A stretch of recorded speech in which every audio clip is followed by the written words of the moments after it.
falar, hoje a gente vai mergulhar num conceito do direito que tem um poder, olha, realmente transformador, a uso capião. E não é só um termo jurídico complicado e antigo, não. É um mecanismo que pode literalmente zerar e reescrever toda a história de um imóvel. Pensa comigo por um instante. Hipotecas, penhoras, dívidas antigas, toda aquela papelada que pesa sobre um imóvel. E se desse para simplesmente apertar um botão e fazer tudo isso desaparecer? Começar do zero. Parece coisa de filme, né?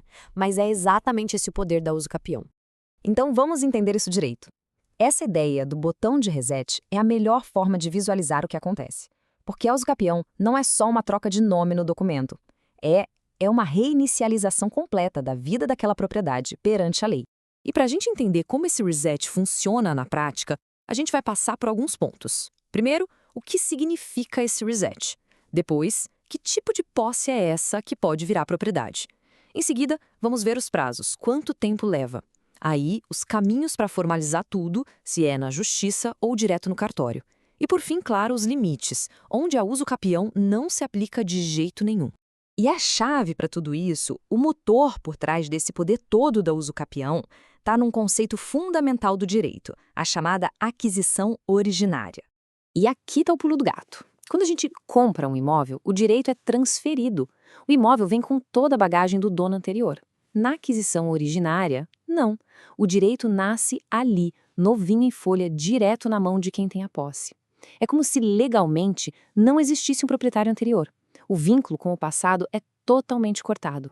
E as consequências práticas disso são gigantescas. Primeiro, a antiga sequência de donos no cartório é quebrada. Uma nova história começa. Segundo, e isso é impressionante, qualquer dívida que estava atrelada ao imóvel, tipo hipoteca ou penhora, simplesmente deixa de existir. E terceiro, como não é uma transferência, não se paga o famoso ITBI. A economia aqui pode ser enorme.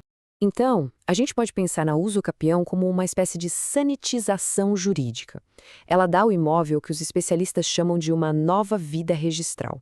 O passado é apagado e o cartório abre uma nova página, limpinha, para escrever a história daquela propriedade dali para frente.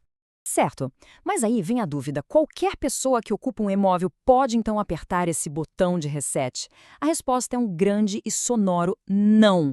É preciso ter um tipo muito específico de posse. Vamos entender qual é.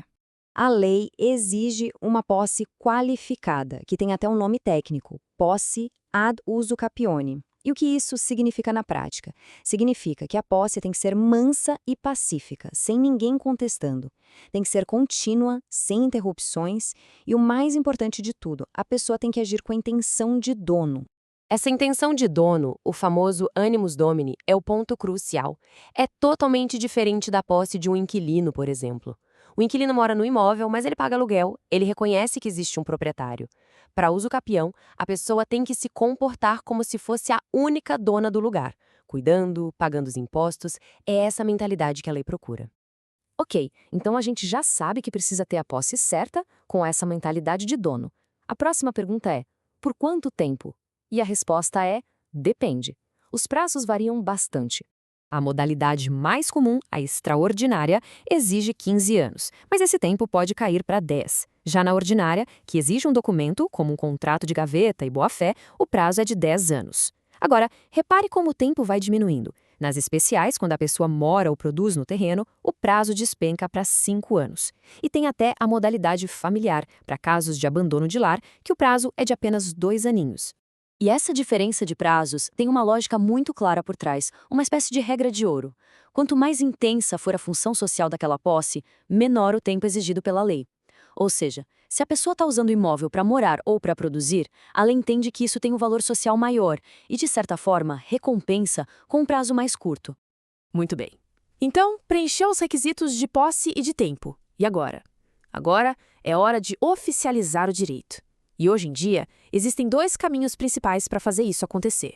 De um lado, tem o caminho tradicional, a via judicial, que passa por todo um processo e termina com a sentença de um juiz. Do outro, a via extrajudicial, que é uma alternativa mais moderna e que permite resolver tudo direto no cartório de registro de imóveis, de uma forma mais administrativa. O processo judicial, a gente sabe, pode ser bem demorado. Já na via extrajudicial, a peça-chave é a ata notarial. É um documento que um tabelião prepara depois de verificar os fatos, atestando o tempo de posse da pessoa. Essa ata é a prova principal que o registrador de imóveis vai usar para finalmente fazer o registro da propriedade. Mas atenção, esse botão de reset não é onipotente, ele não funciona para qualquer situação. A lei estabelece algumas barreiras bem claras para proteger certos tipos de propriedade. Vamos ver quais são esses limites. E a regra número 1, a mais importante é: bens públicos não podem ser adquiridos por uso capião.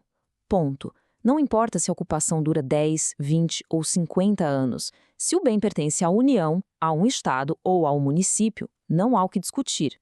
Isso também vale para imóveis do Sistema Financeiro de Habitação e para áreas especiais como os terrenos de marinha.